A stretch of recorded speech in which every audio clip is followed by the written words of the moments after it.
The Galactic Council ignored humanity's final response.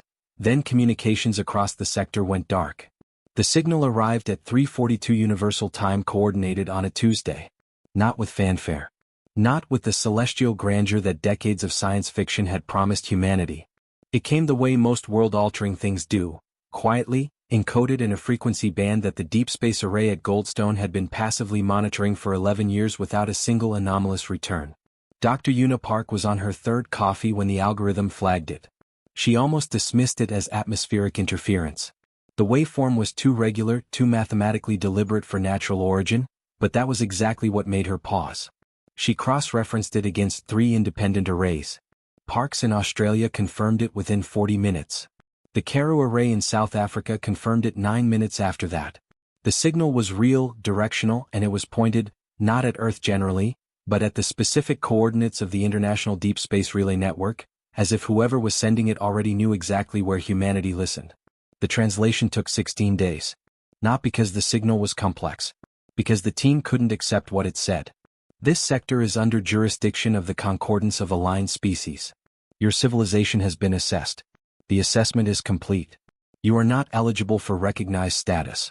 Cease expansion beyond your heliopause within 42 of your orbital cycles. Non-compliance will initiate corrective action. That was it. No greeting. No explanation of what the concordance was or what corrective action meant, or how they had been assessed without humanity's knowledge. No contact details. No invitation for dialogue. Just a deadline. The 42 years felt generous on its surface. To a bureaucrat perhaps. To an admiral, it was barely enough time to commission a ship, let alone restructure the entire architecture of human interstellar policy. To a species that had only just launched its first crewed mission beyond the solar system 7 years earlier, the Endurance, currently 11 light months from Earth, it was an ultimatum delivered to a child who didn't yet know they were in a war. Earth's governments, for once, did not fracture along the predictable lines. The United Nations Emergency Council convened within 72 hours. The 5 permanent members of the Security Council sat at the same table as representatives from the African Union, ASEAN, and the newly formed Interplanetary Coordination Body, which governed the Martian settlements and the orbital stations. There was no grandstanding. There was very little theater. The people in that room understood, with the precision of adults who had spent their lives navigating complex systems, that a mistake made in the next few months could echo for centuries. The first and most important decision they made was not to panic publicly. The second was to respond. Humanity's reply took 4 months to compose. Not because world leaders argued over phrasing, though there was some of that, but because the scientific teams needed time to understand the communication protocol well enough to send a response the concordance would actually receive. They studied the original signal's carrier frequency, its modulation architecture, its error correction redundancy. They reverse-engineered it with the same painstaking care a surgeon uses when they've never seen an anatomy quite like the one on the table. The message they sent was 7 minutes long in transmission time.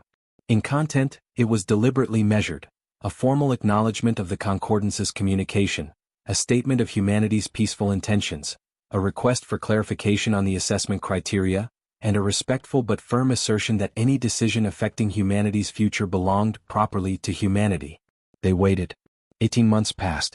No response. The scientific teams recalibrated. They resent the message using 3 different encoding variants. They boosted the transmission power through every array simultaneously.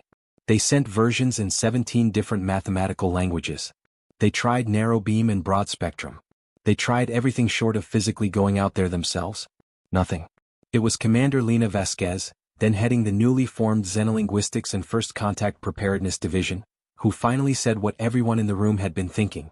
They heard us, she said, looking at the signal decay models on the display behind her. The Concordance has communications technology advanced enough to send a message to a specific relay network from deep interstellar space. They are not experiencing technical difficulties. They received our response. They simply chose not to answer. The silence in the room after she said that was of a different quality than ordinary silence. It was the silence of people recalibrating their understanding of what the word ignored actually meant, not as a social slight but as a strategic posture. The Concordance had sent a notice. They had not sent an invitation. They had not opened a negotiation. They had issued an instruction and then turned away, the way a landlord slides an eviction notice under a door and walks back down the hall without knocking. Over the next several months, The debate inside closed government chambers became the defining argument of the early 24th century. Was this ignorance, arrogance, or deliberate dehumanization, the signal of a civilization that had already decided humanity's objections were irrelevant? The consensus, eventually, was that it didn't matter which one it was. What mattered was what humanity chose to do next. The answer to that question would not come from diplomats. It would come from the quiet, systematic, methodical work of people who had spent their entire careers preparing for a threat they had never been certain would actually arrive, and who now, with 40 years and a closing deadline, had to build something no human being had ever built before. Not a weapon. Not an army. A posture. A credible, coherent, strategically sound answer to a civilization that had already decided humanity was beneath acknowledgement. The second message humanity sent, the one that would eventually draw the attention of every intelligence-gathering apparatus in the sector, was not a diplomatic note. It was a budget allocation. And that, in the long view of history, was where the story truly began. They gave us 42 years. We used every single one. The year 2089 would later be called, by historians who had the luxury of retrospect, the year of quiet acceleration. From the outside, from any passive observation post in the outer system, or from any concordance monitoring relay that might have been watching, which the United Earth Defense Secretariat had to assume were real and operational, nothing spectacular appeared to be happening. The same orbital stations continued their rotations. The same freight haulers moved between Earth, Luna, Mars, and the asteroid belt on their established routes. The scientific community continued publishing papers. The political bodies continued their deliberations. The acceleration was happening beneath all of that. The budget allocation passed in 2087 had been deliberately obscured inside 100 different line items. Infrastructure maintenance, geological survey support, deep space telescope upgrades, propulsion research for commercial applications. The people who wrote it knew exactly what they were doing. Some of them had studied the history of the Manhattan Project not as a weapons program, but as a logistics and coordination problem. How do you mobilize industrial civilization toward a singular goal without the target knowing what you're building? The answer, it turned out, was the same in 2087 as it had been in 1942. You disaggregated. No single facility built the whole picture. The fusion drive assemblies were manufactured on series. The hull composites, layered ceramic metallic matrices designed to absorb and redistribute the energy of directed energy weapons, based on theoretical models of what concordance-level technology might be capable of, were fabricated at 3 separate stations in the Jovian L4 and L5 clusters. The sensor arrays, the communications hardening, the autonomous repair systems. Each had its own location, its own supply chain, its own cover story. The ships were assembled at a facility that did not officially exist. In the internal documentation it was called Anchorage Station. It was located in the shadow zone behind Callisto, in an orbital position that kept it consistently occluded from the inner system. Construction workers rotated in and out on contracts that lasted exactly long enough to develop specialized expertise and not long enough to see the full scope of what they were part of. It was Admiral Chinwei, the first commander of the United Earth Defense Fleet, who set the parameters for what they were building and, more critically, what they were not building. "We are not building a weapon of aggression," he said in the first full council briefing in 2088. "We have no intelligence on concordance military capability beyond theoretical inference. We have no offensive doctrine, because we don't yet know what offensive means against an opponent of unknown composition and unknown strength. What we are building is a deterrent structure. A credible answer to the question, what happens if we don't comply?" The distinction mattered. A weapon built for aggression is optimized for attack. A deterrent structure is optimized for communication. It needs to be visible enough to be understood, robust enough to be believed, and restrained enough not to provoke the very response it's designed to prevent. The ships they built reflected that philosophy. The first class, the Resolute class, were not the largest ships humanity had ever constructed, but they were the most capable. Each one was 1.4 kilometers in length, with a dual redundant fusion drive capable of sustained acceleration that compressed transit times across the inner system to days rather than weeks. They carried point defense systems layered in 3 overlapping rings, designed not to destroy incoming threats but to redirect, absorb, and diffuse them. They carried communications arrays powerful enough to maintain tight beam contact at distances that previously required relay chains. They carried sensor suites that could passively map the energy signature of any vessel within 2 light hours. They also carried, in hardened bays amidships, weapons that were never named in any public document. The engineers called them kinetic response systems, which was accurate in the same way that calling the ocean a lot of water is accurate. The specifics remained classified at the highest level. By 2121, 21 years before the Concordance deadline, Earth had 16 Resolute-class vessels operational. The construction rate was accelerating. Anchorage had been joined by 2 additional assembly facilities, one in the Saturn ring plane and one in a retrograde orbit beyond Pluto. The supply chain had been restructured so thoroughly that the asteroid belt economy had quietly transformed. The miners, engineers, and freight operators who worked it had no idea that the industrial ecosystem they were part of had been systematically redirected. But the ships were only the most visible part of what humanity built in those years. The less visible part was doctrine. Military strategy requires knowledge of the opponent. Humanity had almost none. What they had instead was inference, extrapolation, and the careful study of the Concordance's own communication as a behavioral data point.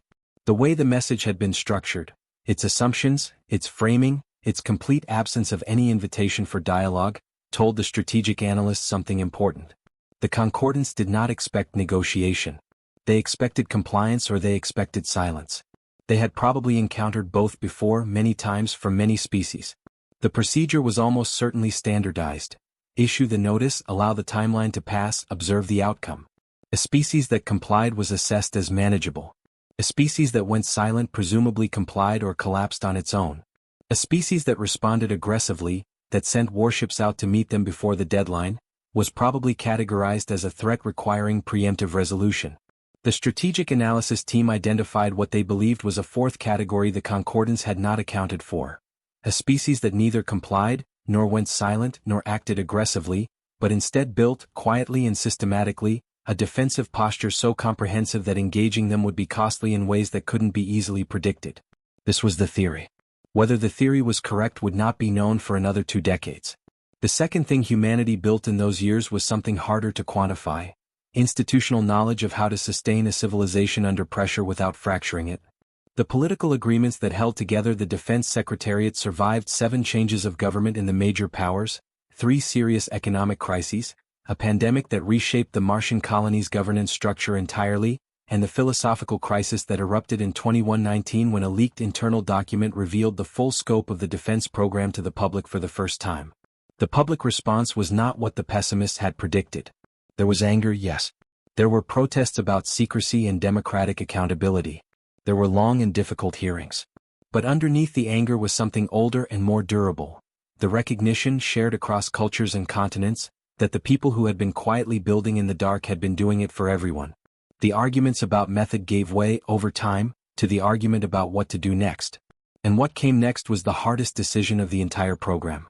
Because 20 years before the deadline, humanity sent a second message to the Concordance. Not a diplomatic note. Not a military signal.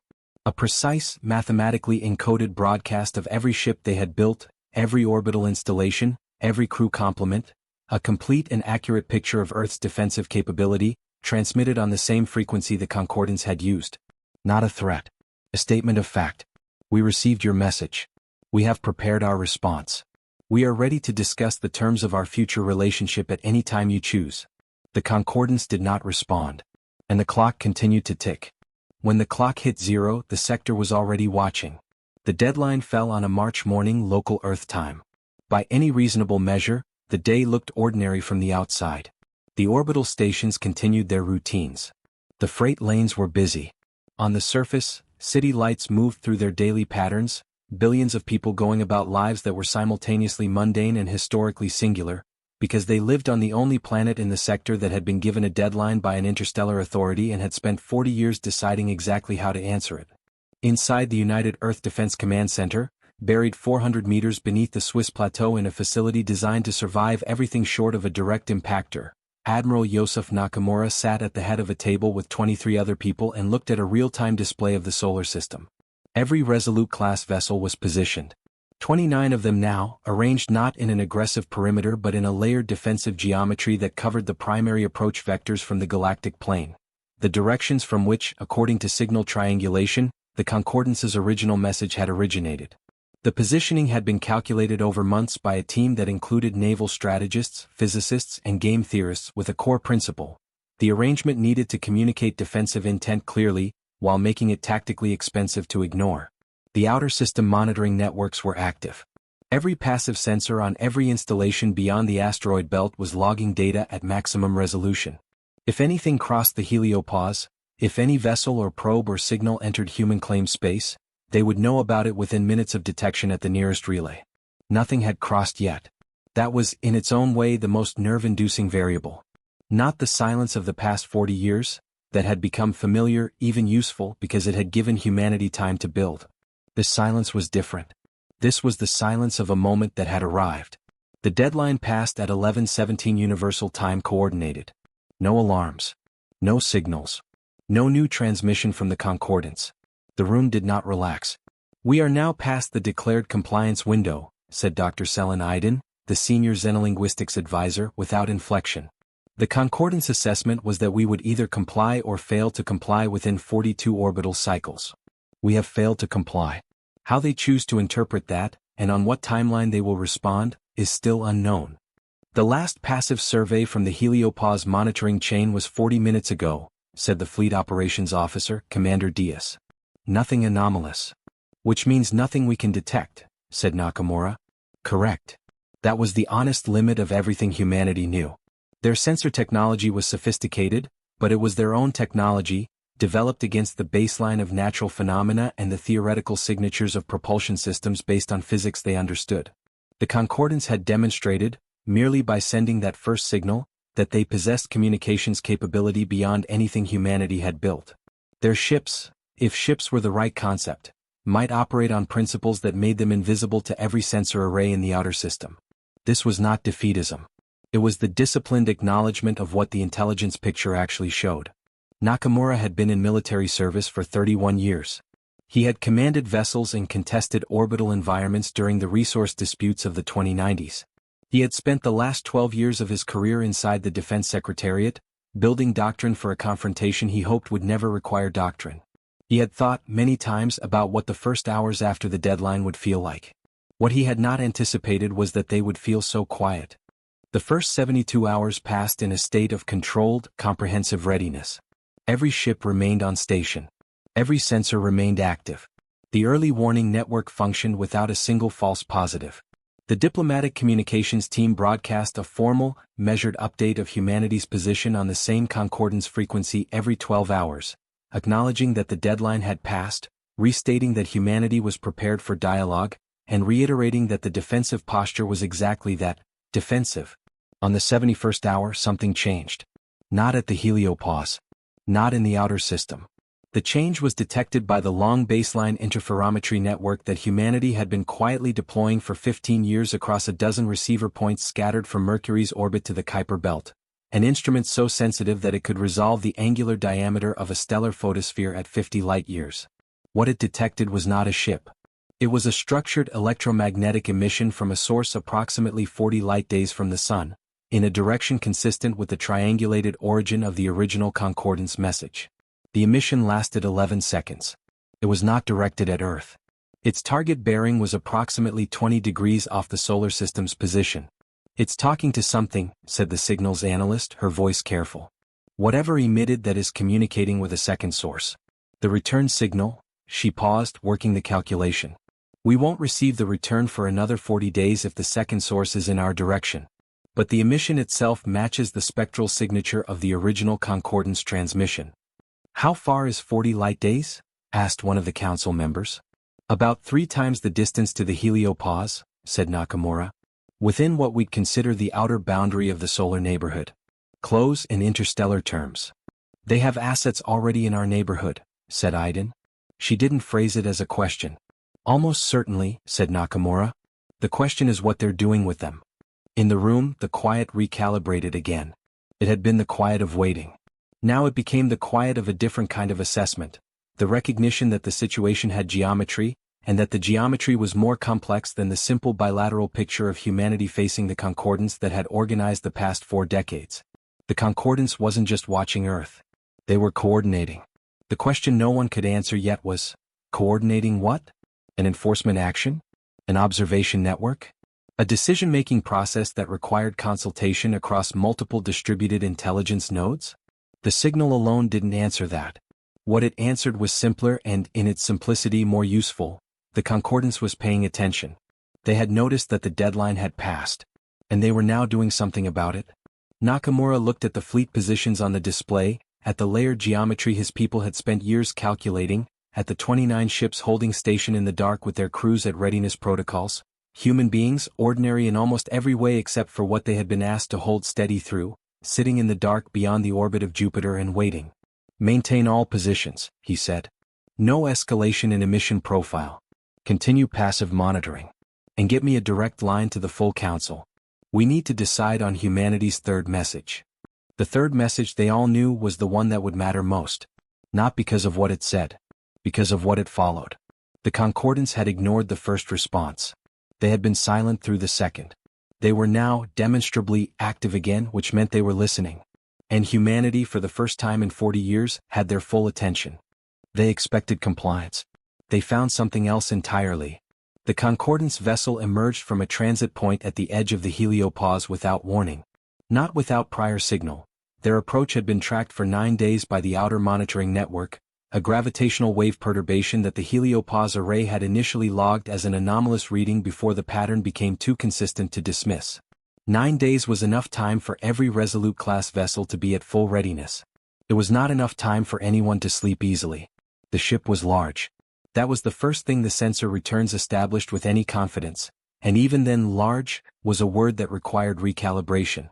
The Resolute-class vessels were 1.4 kilometers in length. By the best estimates the fleet sensor teams could produce, the Concordance vessel was approximately 11 kilometers from bow to stern, with a profile that suggested modular construction, sections assembled from standardized components, implying an industrial capacity that could produce vessels of this size at scale. It was one ship. Admiral Nakamura noted that detail in his log and said nothing about it publicly. The Concordance vessel did not accelerate toward Earth. It did not maneuver aggressively.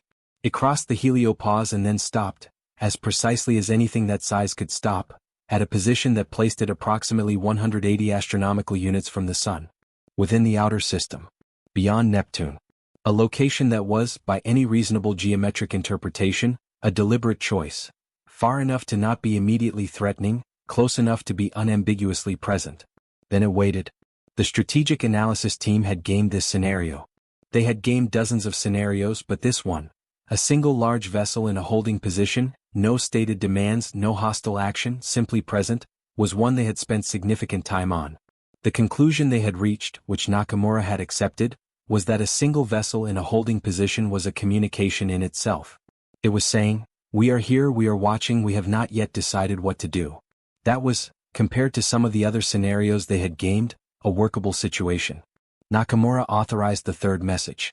It was sent on the Concordance frequency, tightly beamed at the vessel's confirmed position. The phrasing had been debated for 3 years in preparation for exactly this moment. It was 7 sentences long. It acknowledged the vessel's arrival without treating it as hostile. It reiterated humanity's defensive posture and its defensive intent.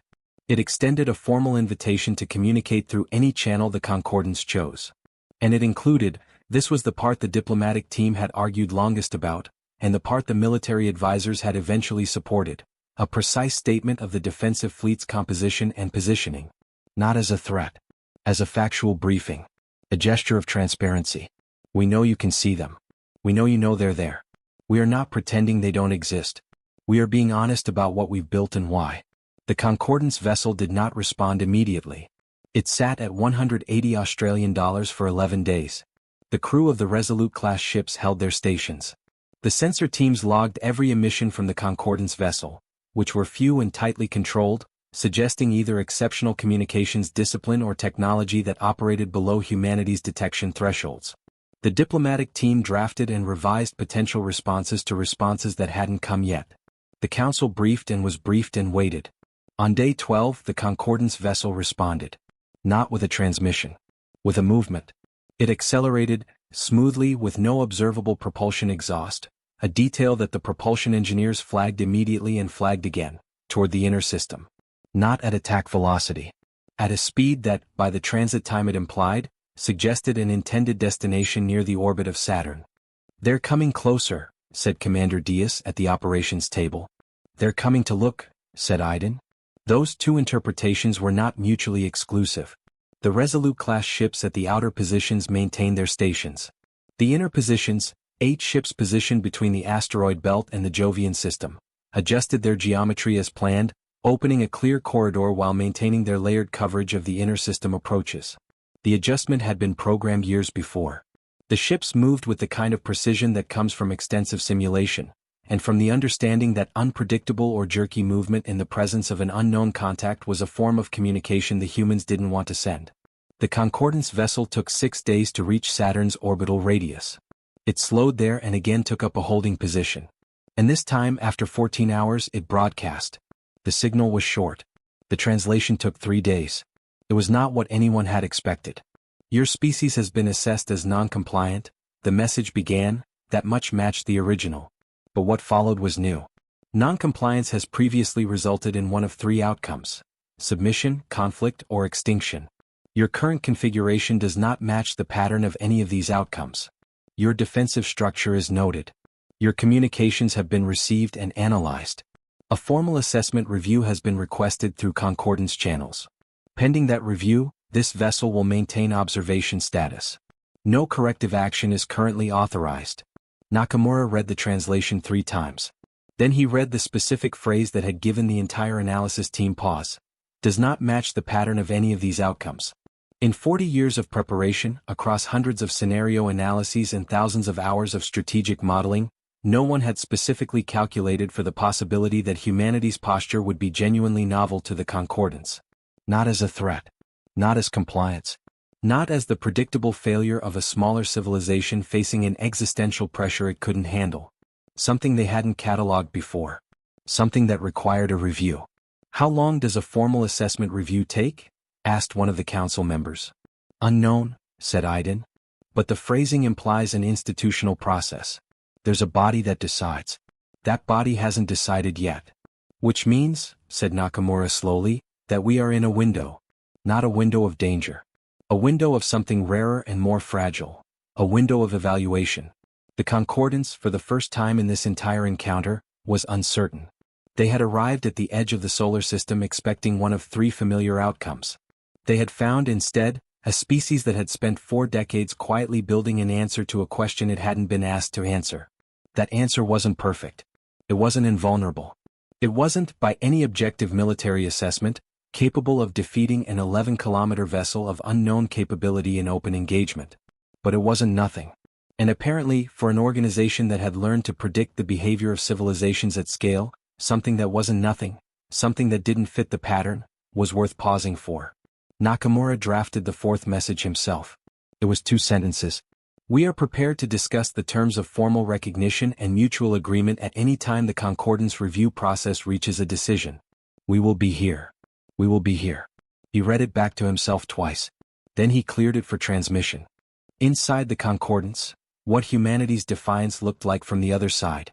What follows is reconstructed from materials disclosed during the formal mediation proceedings of 2157. It is the closest approximation available of what transpired inside Concordance deliberative channels during the months of observation. The Concordance of aligned species was not a monolith.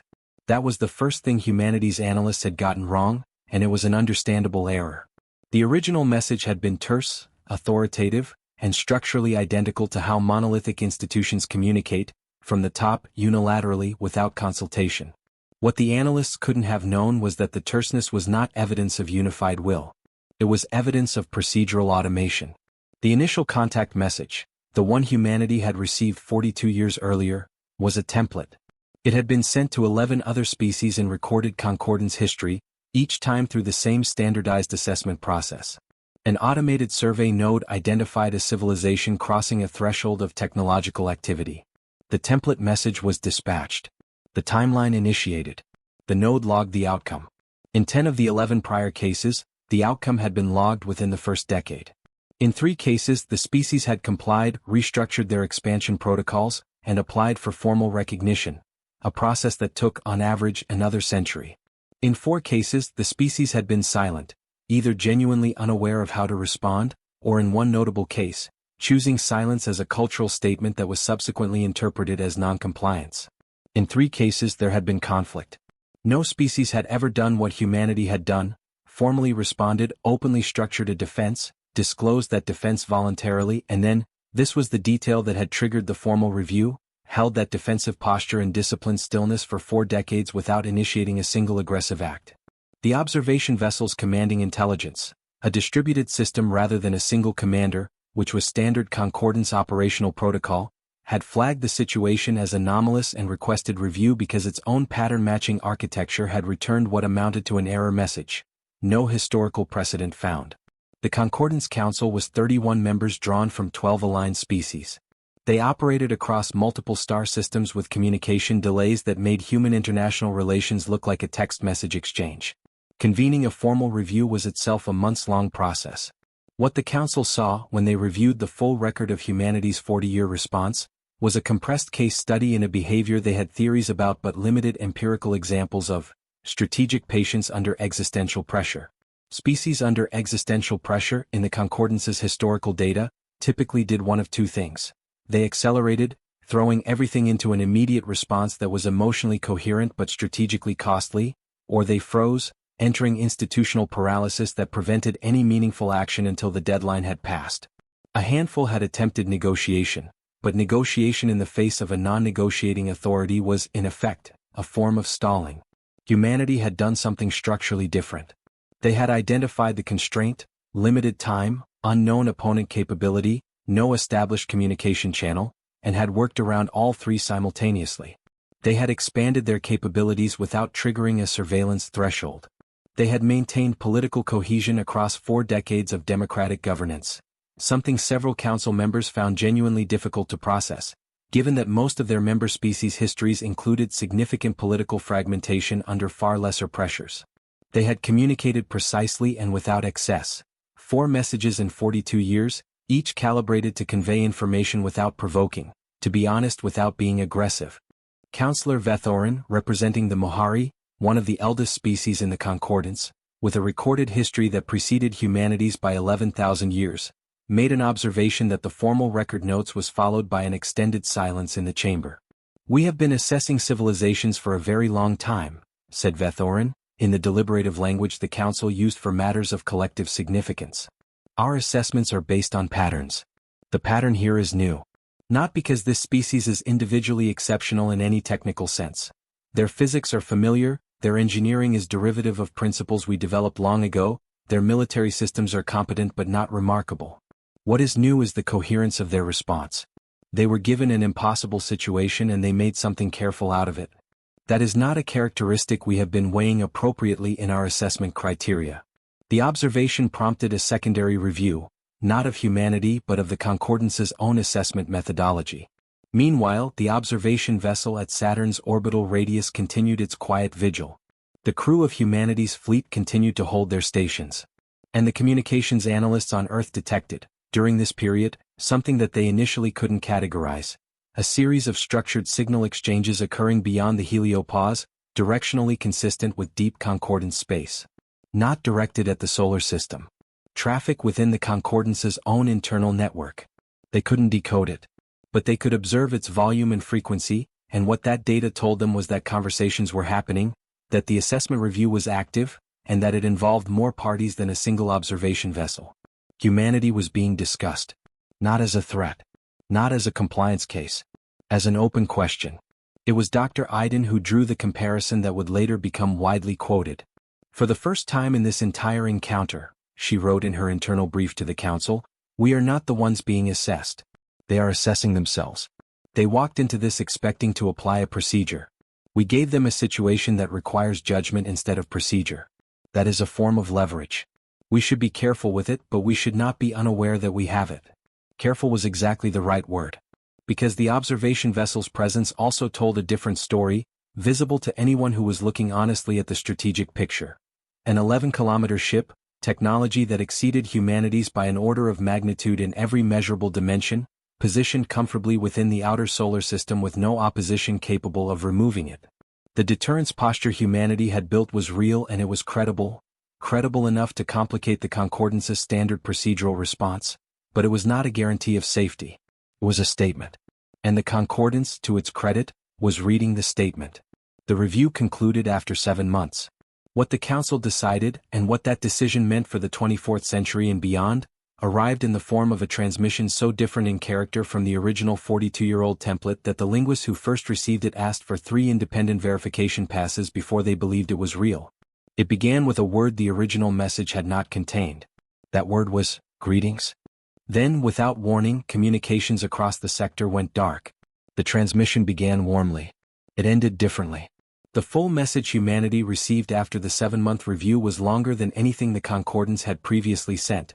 23 minutes of encoded transmission, which expanded to a 40-page document in translation. It acknowledged the review. It offered a formal pathway to recognize status. It outlined the Concordance's governance structure, its membership criteria, its historical mission. And it contained, embedded in the procedural language of its latter sections, a clause that the diplomatic team identified immediately as significant. The clause stated that, pending formal ratification of humanity's recognized status, the Concordance would be re-establishing communication silence with all non-member contacts in Sector 7 of the Galactic Midarm, in compliance with standard review period protocol. It took the translation team 40 minutes to unpack what that meant. Sector 7 of the Galactic Midarm was the Concordance's designation for a volume of space roughly 200 light-years in radius centered on a point approximately 60 light-years from Earth. It encompassed dozens of star systems. Of those, humanity's survey data suggested at least 11 had spectral signatures consistent with industrial-scale energy use, the signatures of technological civilizations. Every one of those civilizations, under the protocol the Concordance had just invoked, would lose contact with Concordance communication channels during the review period. Not as a punishment, as a procedure. The review period communication silence was standard practice in Concordance governance. When a formal reassessment of policy was underway in a sector, all external contacts in that sector were suspended to prevent the reassessment from being influenced by ongoing diplomatic activity. It was the interstellar equivalent of a judicial system sequestering itself before a major ruling. The silence was real and it was already happening. It had begun, according to the timing language in the message, 11 days before the transmission reached Earth, which meant it had begun before the Concordance even told humanity about it. The signals team confirmed it within hours. The Deep Space Monitoring Network, which had spent 15 years quietly logging every structured emission within practical detection range, showed a pattern change that was unmistakable in retrospect. A systematic dropout of the regular, pattern signals that had come to be understood as Concordance relay traffic. Not a failure. A cessation. Orderly, synchronized, complete. The sector had gone quiet. The full strategic implications took several days to process. Days during which the observation vessel at Saturn's orbital radius maintained its position without any change in behavior, as if the silence outside were entirely routine. Which, from the Concordance's operational perspective, it was. But from the perspective of every other civilization in Sector 7, it was something entirely different. Dr. Iden was the one who articulated it most clearly, in the Emergency Council session that ran for 18 consecutive hours. There are civilizations in this sector who have been members of the Concordance for potentially thousands of years, she said. Their economies, their communications architecture, their interstellar relationships. Some portion of all of that runs through Concordance channels. And those channels just went silent with no advance notice, because of a procedural protocol triggered by us. By our non-compliance, said one of the council members. By our existence as an open question, Iden corrected. The Concordance didn't silence the sector because we threatened them. They silenced it because we required an answer they hadn't automated. That reframing mattered. It wasn't a punitive action. It wasn't a strategic maneuver aimed at isolating humanity. It was, in the Concordance's terms, completely ordinary, a governance procedure operating exactly as designed. The fact that it affected 11 or more civilizations who had no connection to the human situation was not, from the Concordance's institutional perspective, relevant to the procedure. Procedure was procedure. From those 11 civilizations' perspective, from the perspective of species who suddenly found their interstellar communications infrastructure silent without explanation, it was something else entirely. It was a disruption of the kind that forced attention. The monitoring network picked up the first signs of that attention within 3 weeks of the silence beginning. Signals, not Concordance signals but emissions from sources in the sector consistent with non-Concordance civilizational origins, began appearing in frequency bands and patterns that the analysis team identified, tentatively, as search traffic. Species trying to determine what had happened to the relay network. trying to reach other nodes, trying to understand if the silence was local or universal. It was universal. And some of those search signals, as they scattered across the sector in widening arcs, were eventually going to encounter the edges of humanity's monitoring network. Not immediately. Signal propagation at light speed meant the geometry of contact was a function of distance and time, but eventually, if the silence persisted, other civilizations in the sector would begin looking toward whatever source was still emitting. Humanity's monitoring network was emitting. Humanity's communications were active. In the context of a sector-wide communications blackout, an active, structured, continuous communication source was a lighthouse. The strategic analysis team recognized the implication before anyone in the diplomatic corps had fully processed the procedural details of the Concordance's message. They brought it to Nakamura at 3 o'clock in the morning local center time, with the apologetic manner of people who had worked through a calculation 3 times before being willing to state what it showed. "We may be about to receive first contact from multiple civilizations simultaneously," said the lead analyst, Lieutenant Commander Park, a coincidence of name with the scientist who had first received the concordance signal 42 years earlier that no one at the table found funny. "Not because they're looking for us specifically. Because we're the only light on." Nakamura absorbed that. "How many?" he said. "Unknown. Depends on their distribution, their detection capability, and how long the silence lasts. But if the concordance review takes another 6 months, and if any of the civilization signatures we've logged in Sector 7 are within 50 light-years of our monitoring network periphery, then yes. Multiple contacts. Possibly concurrent. What do we know about any of them? Almost nothing." That was the honest answer. In 40 years of building a defense against the concordance, humanity had focused almost entirely on the concordance itself. The other species in the sector, the ones whose energy signatures the survey network had logged, had been noted as data points, not as entities requiring their own strategic analysis. There hadn't been time. There hadn't been the intelligence. There hadn't been a scenario that made them immediately relevant. Until now. The sector communications silence had turned a bilateral problem, humanity and the concordance, into a multilateral one. And humanity, with their communication systems active and their monitoring network now the most visible structure in the sector's signal landscape, was positioned at the center of it whether they had planned to be or not. Nakamura ordered the communications team to begin preparing reception protocols for possible non-concordance contact. He ordered the fleet to maintain position. No changes. He ordered the diplomatic team to draft a response to the Concordance's formal message that acknowledged the review period protocol and asked as precisely as possible for a timeline. And then he wrote a personal note, to no one in particular, that ended up in the historical record because he left it on the table when the room evacuated for a fire drill and someone picked it up. "We prepared for one conversation," it read. "We may be about to have several. We are not ready. We will do it anyway. This is not the first time. We didn't win a war. We changed what the war would have been about. The formal recognition process took 11 years. That is not a number that lends itself to cinematic treatment. 11 years is a slog, a long, procedurally exhausting, politically grinding exercise in institutional navigation that consumed careers, tested alliances, and produced, at regular intervals, the kind of detailed diplomatic documentation that historians love and everyone else avoids. It is also, in the full context of what it represented, one of the most significant 11-year stretches in the recorded history of any species in Sector 7 of the Galactic Midarm. The contact from non-concordant civilizations began 8 months after the sector communications silence started. Not a fleet. Not a signal designed for detection.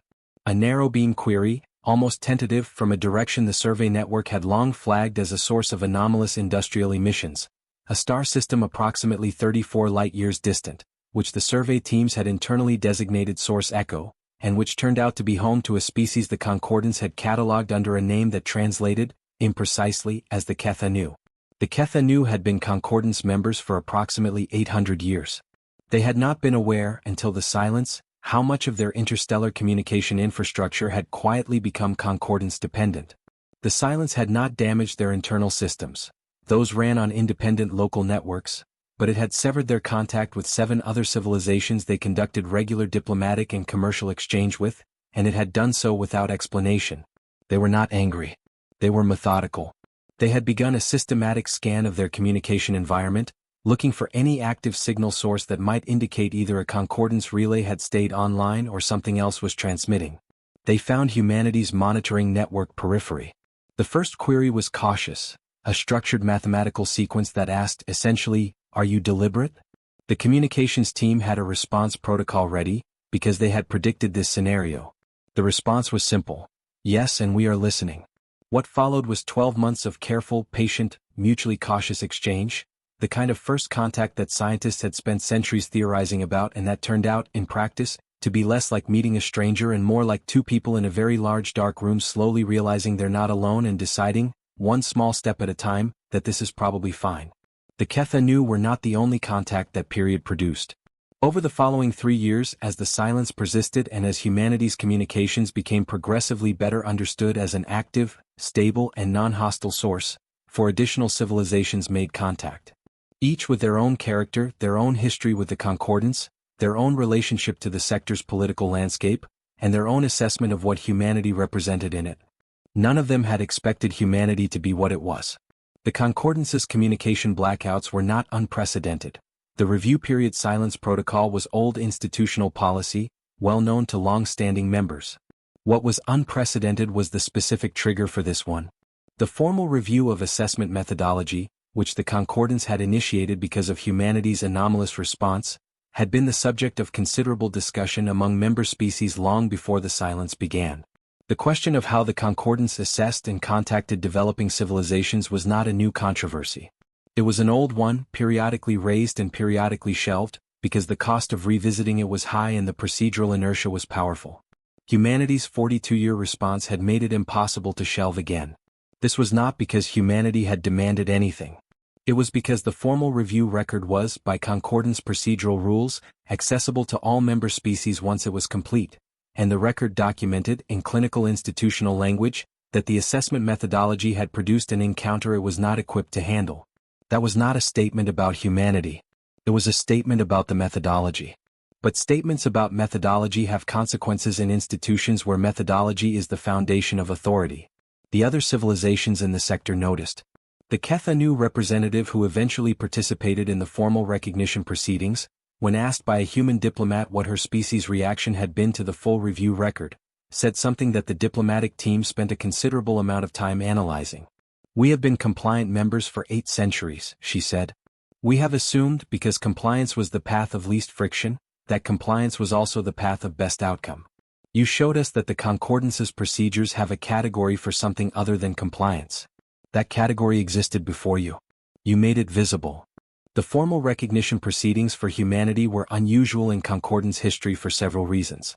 The most notable was that they were attended, as observers, by 2 species who were themselves not yet formally recognized but who had made contact with humanity during the silence period and who had, in that contact, found a provisional diplomatic relationship that the Concordance's existing framework didn't have a category for. The framework gained a new category. It was called, in translation, Provisional Associate Engagement, a status that allowed a civilization to maintain formal communication channels with recognized members and observer relationships with other civilizations, while their own recognition process proceeded. It was, in effect, an acknowledgement that the all-or-nothing character of the original assessment process had been producing unnecessary friction at the boundary of the Concordance's expansion. Humanity did not create this category. It existed in proposal form in Concordance policy archives going back several hundred years, periodically drafted and periodically abandoned because there had never been sufficient political will among the membership to adopt it.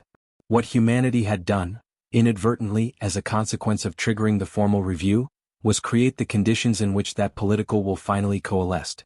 This is the part of the story that is most difficult to render in the vocabulary of military science fiction, because it doesn't fit the genre's natural shape. There was no battle. There was no moment of weapons fire followed by a clear outcome. There was no single decision point at which humanity either won or lost. What there was, instead, was a long demonstration of something that turned out to be genuinely rare in the recorded behavior of civilizations under existential pressure: composure. Not the composure of a civilization that wasn't afraid. The historical record is clear that humanity, at every level from individual crew members to heads of government, experienced exactly what you would expect. Fear, uncertainty, the particular exhausting anxiety of holding a position for years when the stakes of releasing that position are total. There was nothing easy about any of it.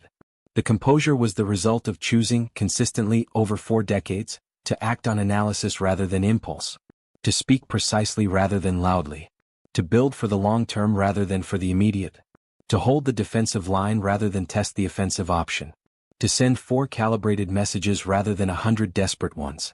To be honest about capability without overstating it. To wait when waiting was the correct action even when waiting was almost unbearable. Admiral Nakamura retired in 2145, 2 years before the formal recognition was ratified.